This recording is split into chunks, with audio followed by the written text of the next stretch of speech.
So looking back now from the all the pieces of data you've integrated, you've personally added, what do you think it could be? I don't know. I don't know what it could be. I think we've been able to categorize it successfully into a few buckets. We've been able to say that, this could be US technology that someone put in the wrong piece of sky or, perhaps was developed and tested in an inappropriate spot by someone that wasn't obeying best practices. Is But there, sorry to interrupt, is there a sort of modularity to the way the military operates to where it's possible for one branch not to know about the tests of another? yeah, I think it's perfectly reasonable to think that that could occur, right? And so if we just make that assumption, we can integrate that into our analysis here and just say, okay, but at the point we're at now, we have to assume that that's not the case, right? With everything that's been going on and the statements have been made and the hearings, I think that if it was a non-communication issue, we're in big trouble at this point.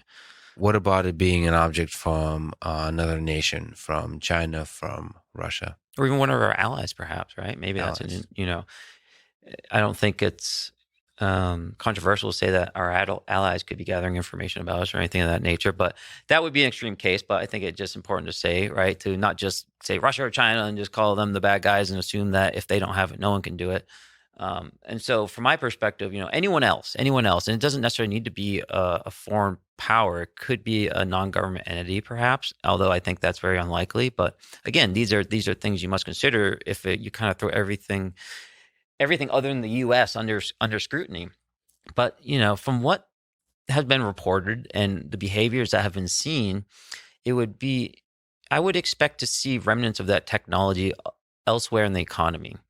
There seems to be too many things that require advanced technology that would be beneficial commercially as well as in other military applications for it to be completely locked away by one of our competitors. Now, I could see us perhaps locking something away if we're already in the lead and having it to pull out as needed. But for someone that's perhaps in a power struggle and they're in second place, they might be more aggressive with the development of different types of technology, willing to accept bigger risks. Do you think it could be natural phenomena that we don't yet understand? I think that there are a number of things that this is going to be, right? I don't think there's one thing at the end of the day, but I certainly think that that is part of what some of this could be. I don't think it's what we were seeing on the East Coast, and I don't think it is related to the Roosevelt incident, or I'll even go out and say the Nimitz incident. But What's the Roosevelt incident? the Roosevelt incident, typically referred to as the gimbal and or the go fast video. And then the Nimitz is from what the David Fravor has witnessed directly and has spoken about. So we'll talk about that as well. I just love to get your sort of interpretation of those incidents. But yeah, so in this particular case, natural phenomena could be a part of the picture, but you're saying not the whole picture. Yes, yes, and we can't discount it. Oh, the other thing is, what about the failure of pilot eyesight?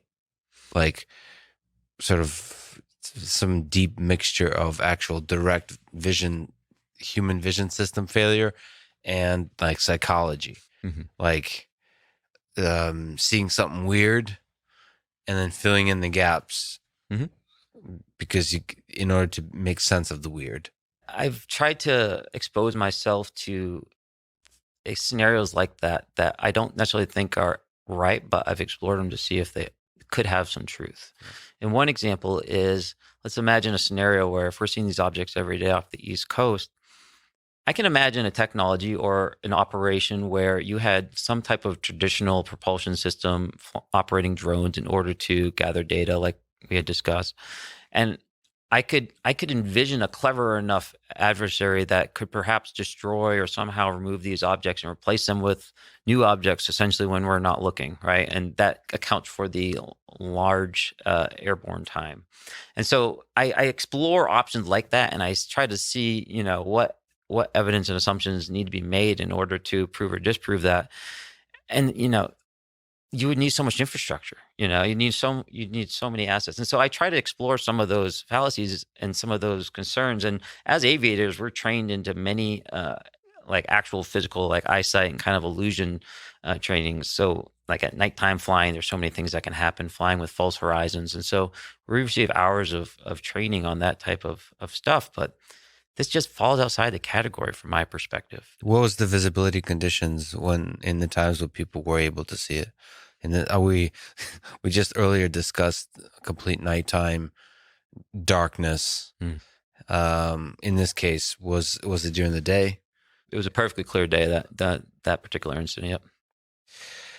In a world that's full of mystery, I have to ask, what do you think is the possibility that it's not of this Earth origin? Mm-hmm. I like the term non-human intelligence in a sense, because again, there's a lot of assumptions in there that may cause us to go down the wrong roads. It could, these could be something that are weather phenomena of Earth, right? Or something else that is just something we don't understand or can't imagine right now that's still of this Earth. If we consider extraterrestrials or something that came from a physical place far away in space-time, that leads us to some detection assumptions that we would need to make. And so I just try to not categorize it under anything and just say, hey, is this demonstrating intelligence? And start from there as a single object. What can we learn about it kinematically? How it's performing? What does that mean for its energy source? What does that mean for the G forces inside? And then step it out a level and say, okay, how are these interacting with our fighters? If they are, how are they interacting with the weather and their environment? How are they interacting with each other? So can we look at these and how they're interacting perhaps as a swarm? Especially off the East Coast where this is happening all the time with multiple objects, right? And so we might be able to determine some things about their maybe, sensor capabilities or the areas of focus, if we can determine how they're working in conjunction with each other. But, seeing one little flash of an object doesn't provide that type of insight. But we have the systems for it, and it's kind of, maybe not an irony, but it's a fact of life, the reality that many of these well-deployed, highly capable systems are held under the military umbrella, which makes it difficult to provide that data for scientific analysis.